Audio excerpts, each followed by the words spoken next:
The last time I traveled to another gym, I was trying to see if I deserved the black belt, and it didn't go that well.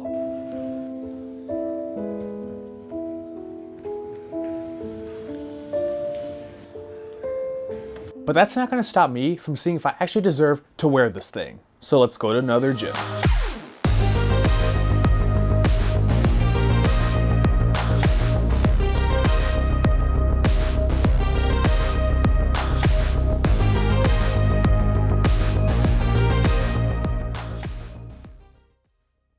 Boom, we're back, and we've reached our destination, Prodigy Martial Arts in Blaine, Minnesota.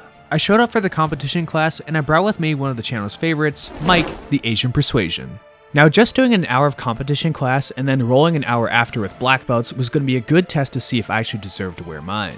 Round 1 consisted of takedowns only, and this little rat actually managed to get a takedown on me. He pulled me into a collar drag, and I tried to re-guard with a butterfly to throw him by, but it didn't work, so he managed to get the takedown. It was going to be a long hour for Mike.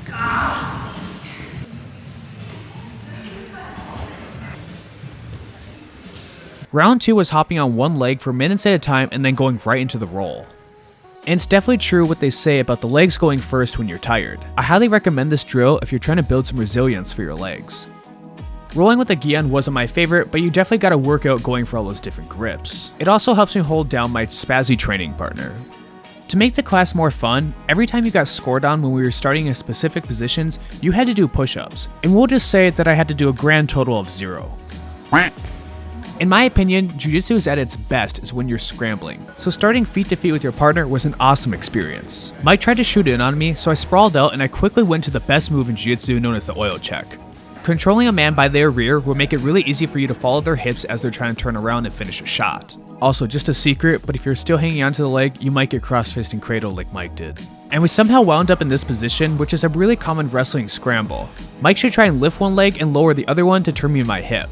If you're on bottom, you want to wrap around their stomach and then try and find a leg. I managed to find his knee, and then I could just continue to push him over to maintain top control. Then I let Mike carry my weight for the rest of the round, still punishing him for that takedown. But the real killer always comes at the end of the workout. And of course I'm talking about sprints.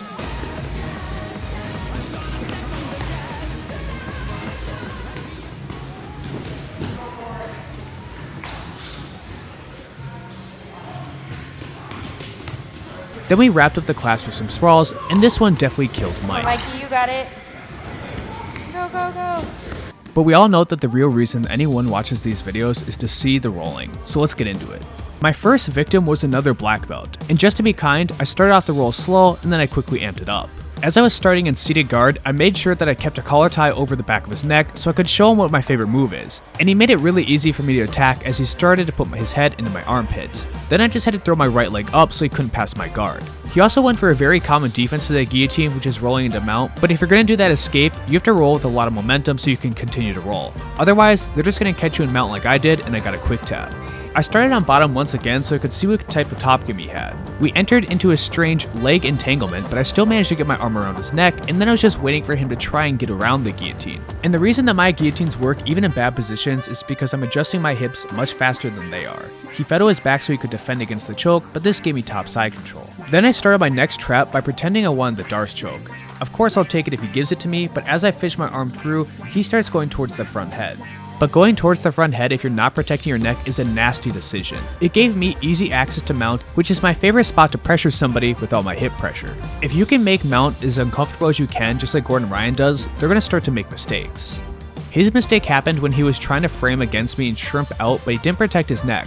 If you have two hands committed to the hips, then your neck is completely exposed. And of course when that happens, I'm going to grab onto a guillotine. With enough forward pressure and just maintaining the choke, I got another easy tap. Now one of my favorite sweeps when I'm on bottom is to go for the steering wheel sweep. You're going to see me hit the head and the knee at the same time. And even when this sweep doesn't work, it lets me maintain control over them because I'm able to grab onto a collar tie. The collar tie pushes the head down as I sit up, and then I can bring my other arm in and start looking to the guillotine. I use an over-under throw to get into top side control, but I keep my fist right in his neck. By driving my chest forward while keeping my fist in the throat and pulling the head up, I got another nice guillotine finish. Maybe I'm not a fake black belt after all. I wasn't able to roll the main instructor on this day, so I made sure to go back so I could roll Tao.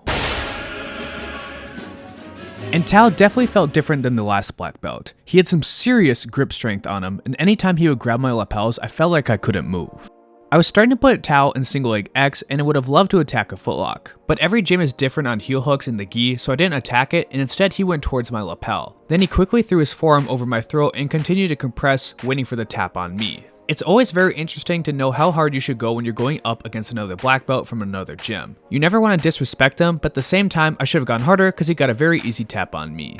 I'm not going to pretend that gi is my game, but man did he have some serious control once he could grab my sleeve and lapel. There was no way once he had that control that I was going to be able to break his grips. I was even willing to sit to my butt just so I could create enough space between the two of us that he wouldn't be able to abuse my posture. Now since I can't clear his grips, instead I switch hips. I try and enter through the other side, but this gave him the lasso guard he was probably looking for the entire time. So I tried to drive forward with my knee, but he had too strong of frames due to the grips he had already set up. Then I decided to sit to my own butt as I was getting tired of dealing with his grips and I was looking for my own, but I still had to find a way to deal with the hand in my lapel. Again, I was scooping his leg up towards single leg X, but without attacking the heel hook, I didn't have too many threats I could hit him with unless I could start rolling him towards one side.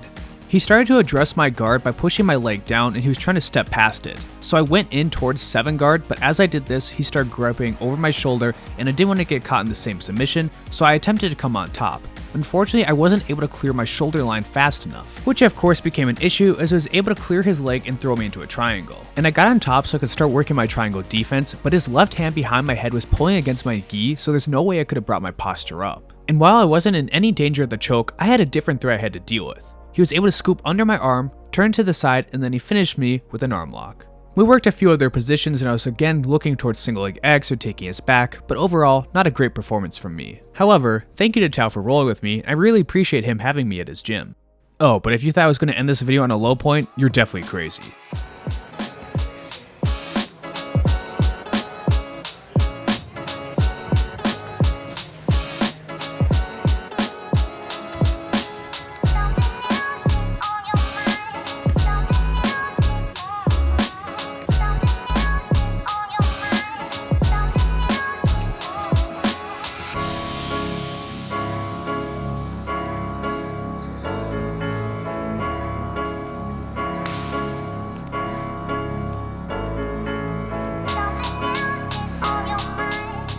Out of 10 would gym again.